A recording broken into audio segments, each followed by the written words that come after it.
You wanted the best.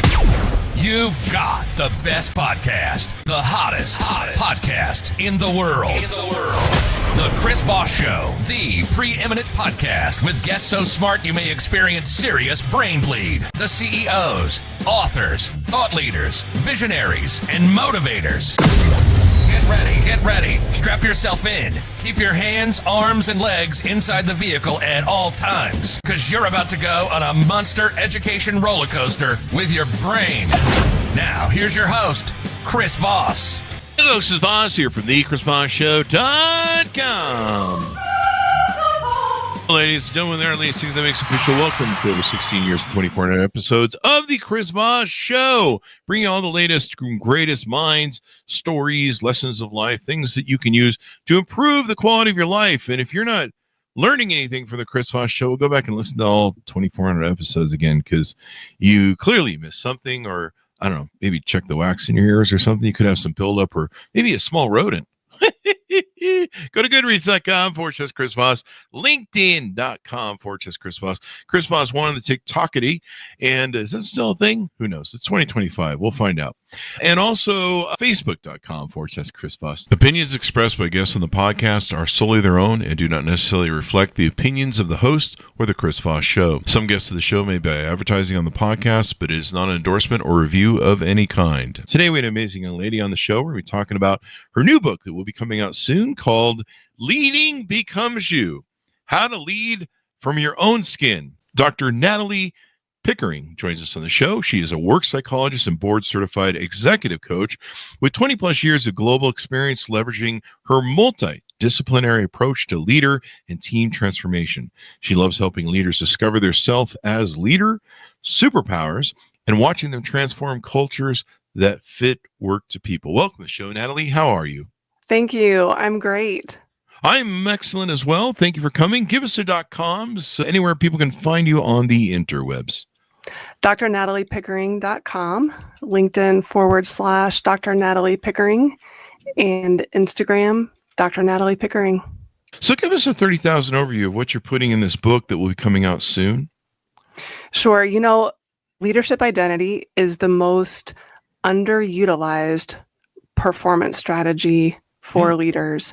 This is a how-to guide to build your leadership approach. There's lots of books out there, lots of great resources, and those work because they fit that leader. I'm showing leaders how to create their own leadership field guide. And why is it important to have a field guide? Yeah. So many times, leaders come, I don't know how to motivate my team. I don't know how to have this crucial conversation, decision-making, all of these performance elements. And they've never done this deeper level reflection of who they are as a leader. And that's constructed over time. I mean, that's how we see ourselves. That's how other people perceive us. And it's connected to beating burnout. It's connected to feeling more fulfilled as a leader. Effectiveness, performance, all the things. Why would you want to alleviate burnout? Burnout's so fun, man. I know, right? Crash and burn, and I'm just like, I'm gonna just fake my death and go someplace else and start anew. Yeah, a lot of the burnout recommendations are about doing things differently, but the real question here is being differently. Yeah. I'm pretty different. That's what most people tell me when they reject me on Tinder. So they go, "You're nice." Really is that your identity? I probably, yeah, my lack of, because it's been severely crushed and whatever by rejection. So maybe that's my identity, just being crushed. Chapter 4, we're going to do your identity story timeline. We could do that right here, Chris. What is an identity story timeline? So I walk leaders through basically their life, professionally and personally.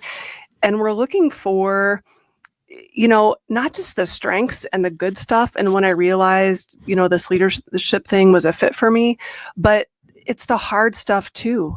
So when I made a decision that didn't work, when a plan failed, I show them how to repurpose those. I call it composting. That's the chapter.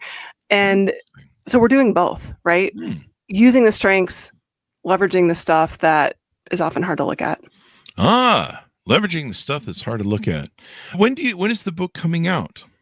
So it will launch early September. The cover is being built right now. Edits are done. It's in formatting. So early September. Early September. And I notice on the website, people can get access to the first chapter and sign up to be notified when that book comes out or the news of it. That's right. And they also get behind the scenes updates. And I also send out some goodies in advance. So like that leader story timeline, some of the tools that are in the book. If they sign up and download that chapter, you get to read ahead, and you also get some bonus feature materials. So the bonus materials are always fun. Give us a 30,000 overview of what you do and how you do it. You do, I mean, what are some of the other offerings you offer on your website? Consulting, Sure. Team building, et cetera, et cetera. So I have a clinical background. Actually, I started out as a trauma psychologist, worked at a veterans hospital in a PTSD clinic. And then I pivoted into the leadership space. I was an internal employee assistance program, so helping my colleagues, doing a lot of team things, leader things. And I realized, you know what? A lot of the stuff that people are coming to talk about is related to how a supervisor talked to them or things they were asked to do. So I pivoted, went upstream, and decided I wanted to help leaders get healthy because they gain, frontline employees gain. So all of my work now is executive coaching. I do team development, corporate offsites, corporate training around psychological safety, emotional intelligence, resilience. There you go. Is there a certain organization or minimum size of organization spend or there's like only certain companies you work with? Some people will be like, I only work with Fortune 500 companies, or I only work with the Fortune 1000 companies, whatever. Is there a certain, if somebody's listening to this out there on LinkedIn or other places, Sure. Who qualifies to work with you? I made it sound like you're a king. That was a great setup. And you're just like, I don't know. Let me check with my Oracle. No, you didn't do Yeah, exactly. My team of me. My team of I mean, I work with not-for-profits. I'm headed to Charlotte in a couple weeks to work with an executive team for not-for-profit. I've worked with lots of different industries. Small businesses are probably my sweet spot. And I would say the best fit are companies that haven't lost sight that people are the most important asset for their business. What? I know. Sure? I know. That seems so counterintuitive to everything that goes on Wall Street and major corporations now, but since the 1980s, greed is good. Yes. I grew up in that era. I was 18 and grew up in that era of Ivan Biosky and Michael Milken and all that noise. So yeah, in fact, was it Chomsky or there was somebody who wrote a piece that flipped the script on going to work for companies for long periods of time and how it was more of interest to, instead of being focused on employees benefits, to focus on investor returns. Exactly. And that's when we started doing that. Then let's dump 10 or 20,000 employees to make the stock go bump. The churn and burn model would not be a fit for me. Yeah. And I thought that we kind of gone away with that, but it seems like this year and some of the behavior in Silicon Valley has been really interesting, to where we seem to be, moving away from DEI and moving away from, I don't know, it seems like we're moving away from a lot of that stuff that tried to create equality and a balance and a healthy environment where, people felt like they were either contributing or heard. Seems like we're kind of moving away from that. Exactly. Your studies, research? Yeah, I mean, that all lines up in the research, right? Even around burnout. So, when people feel like a widget, when people feel like they're a checkbox and that they're that easily replaceable, then we see low engagement, increased turnover, difficulty with retention. The thing is, we can put dollars and cents to all of these, people-centered factors and metrics. It's costly. It is. And a lot of people leave. I'm kind of setting this up as a pseudo question for you, but my understanding is a lot of people leave when they leave a company. A lot of times, I think the majority of the time, it's over poor leadership, lack of leadership. I guess that would all fall in the same category. Basically over leadership qualities. They don't feel like, they have good leadership and they don't feel like that leadership's helping them make a contribution that matters to them. Exactly. And so I started doing research when I was an internal employee assistance program, asking, why are people coming? And the data just started stacking up for exactly what you're saying, and what Gallup studies have also illustrated, that people leave managers, people leave supervisors, people leave leaders, not necessarily the company. And so that was the whole pivot in my career, was trying to figure out, okay, what's not working?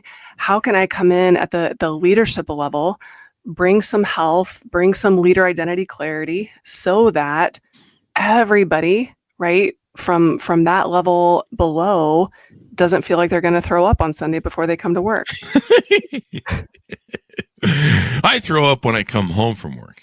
Is that the same or thing? that. Is that the same thing or different? I don't know.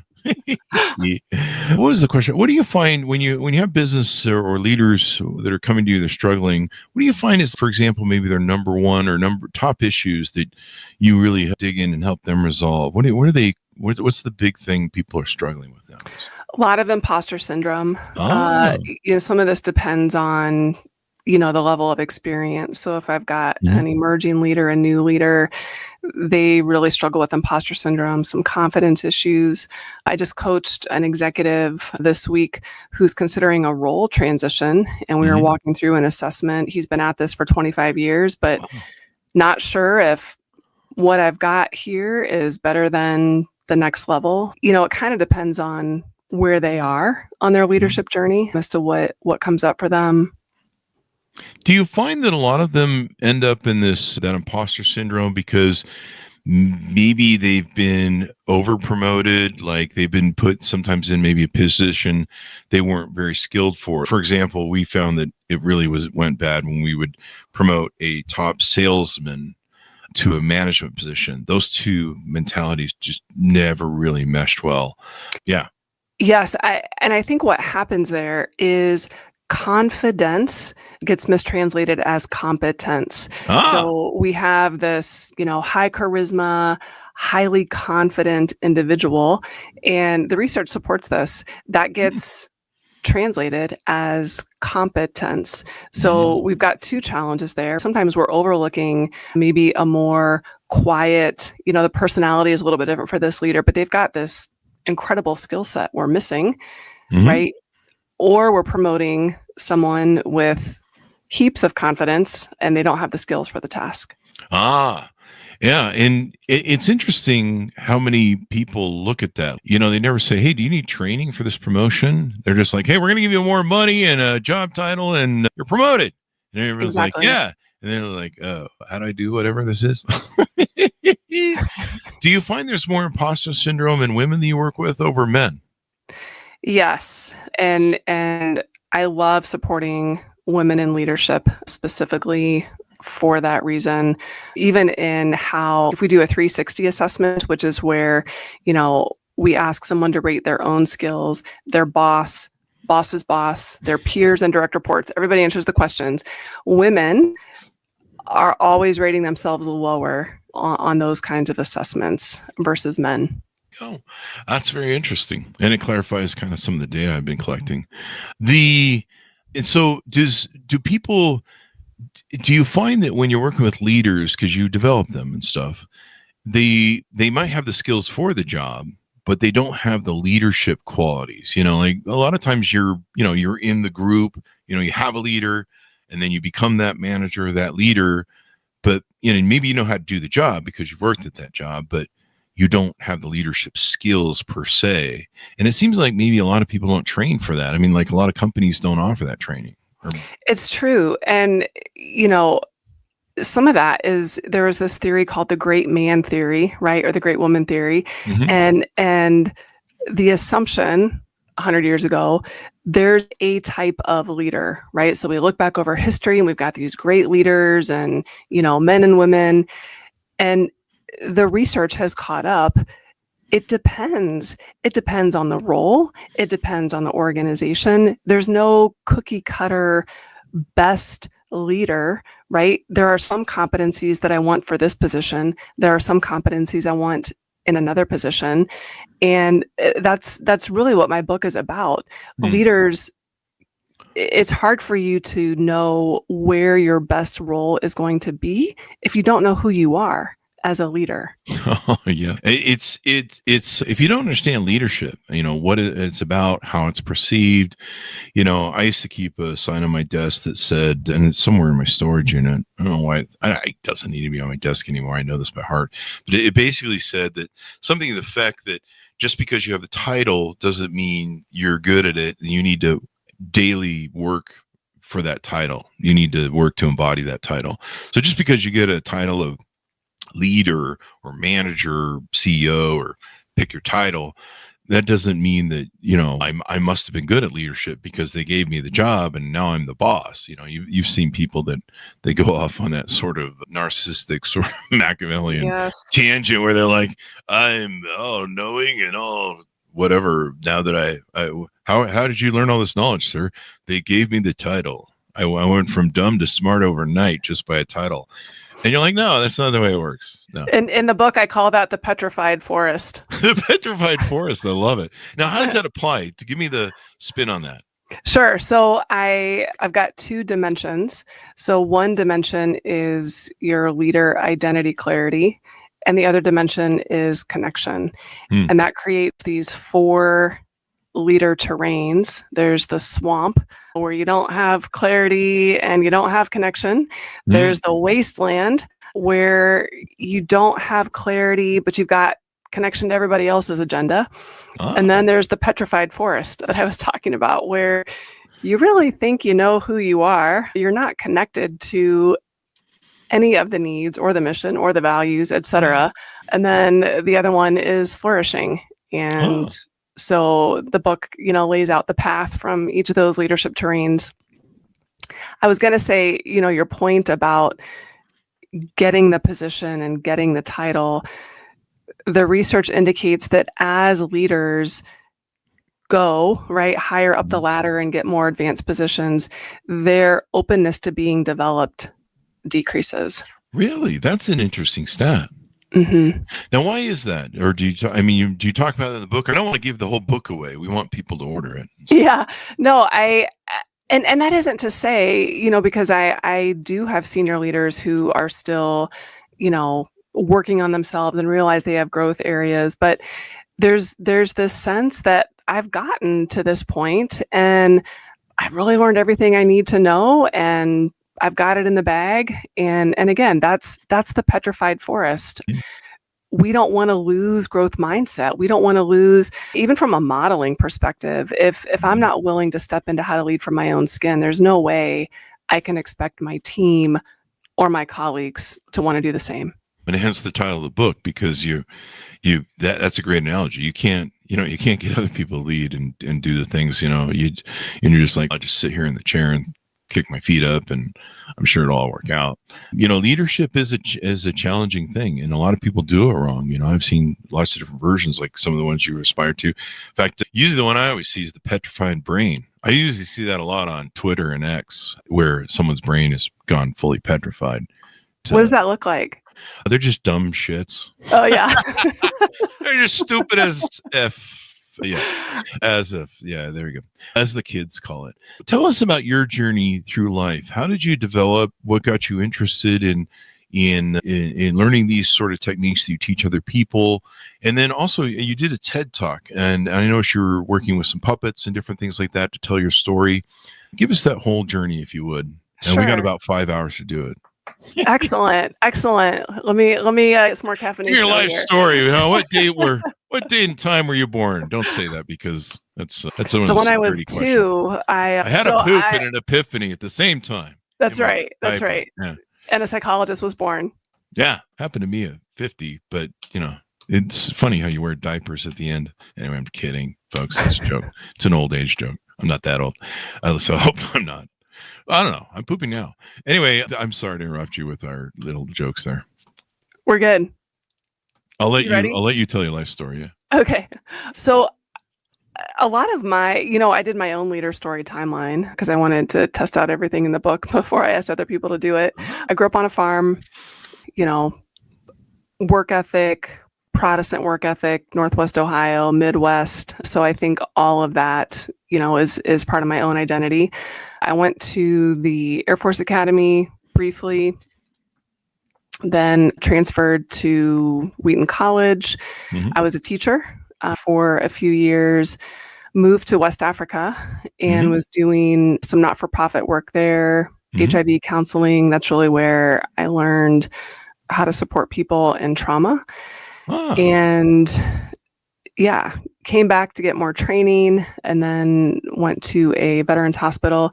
But along the way, living in West Africa, my mom was dying of breast cancer. I was seeing levels of trauma that I had never been exposed to before. And really met my own burnout at that time. There's so much need. And here I am in my 20s trying to fix it all.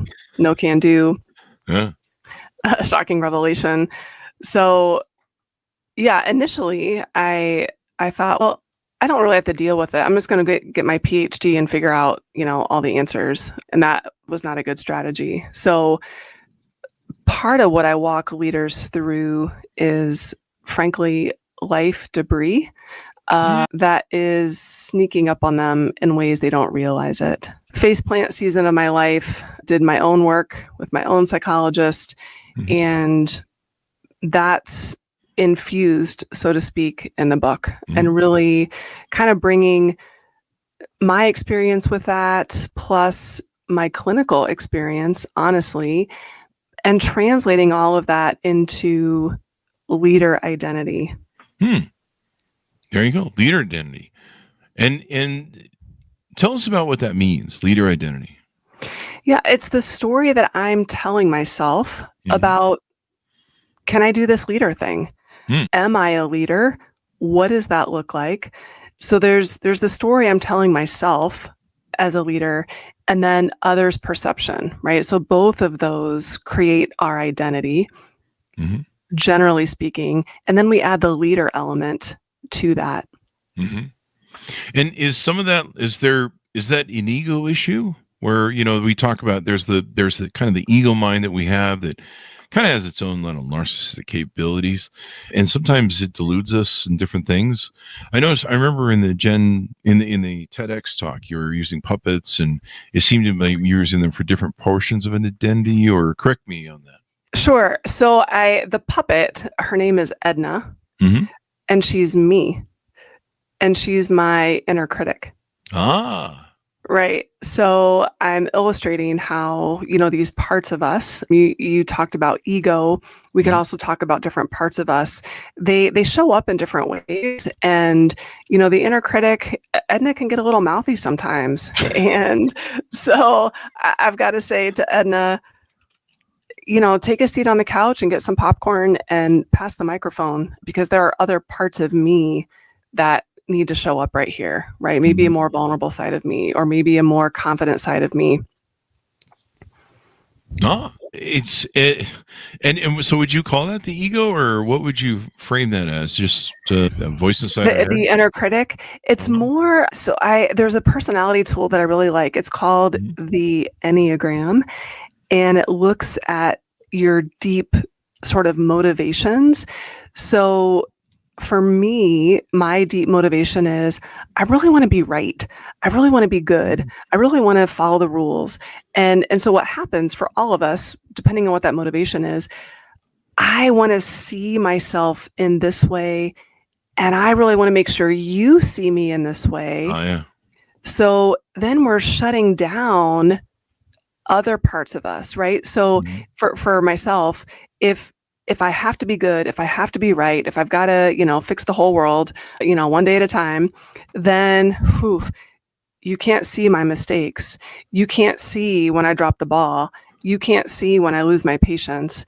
And we all have a different version of that. Yeah.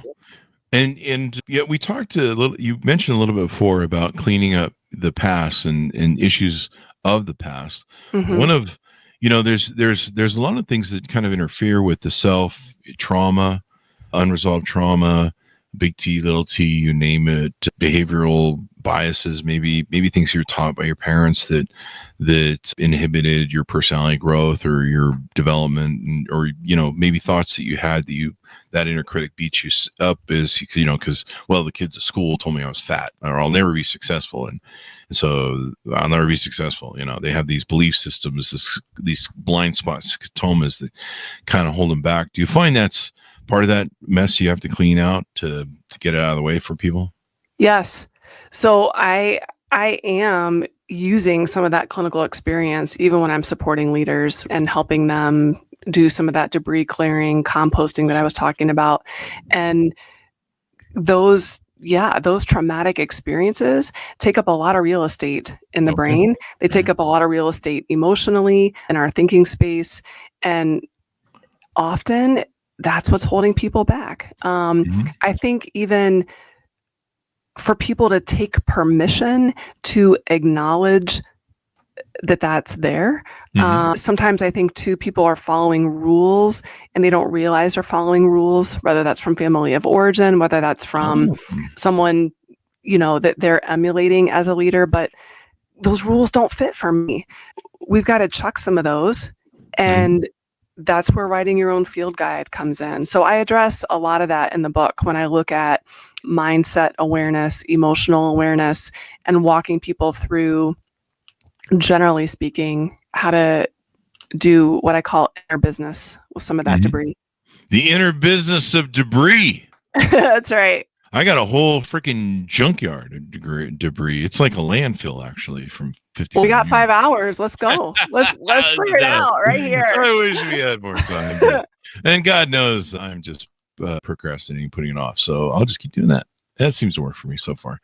Anyway, as we go out, Natalie, give us a final pitch out to people. Tell them how they can onboard with you. They can reach out to you.com, how they can find out more as the book launches, et cetera, et cetera.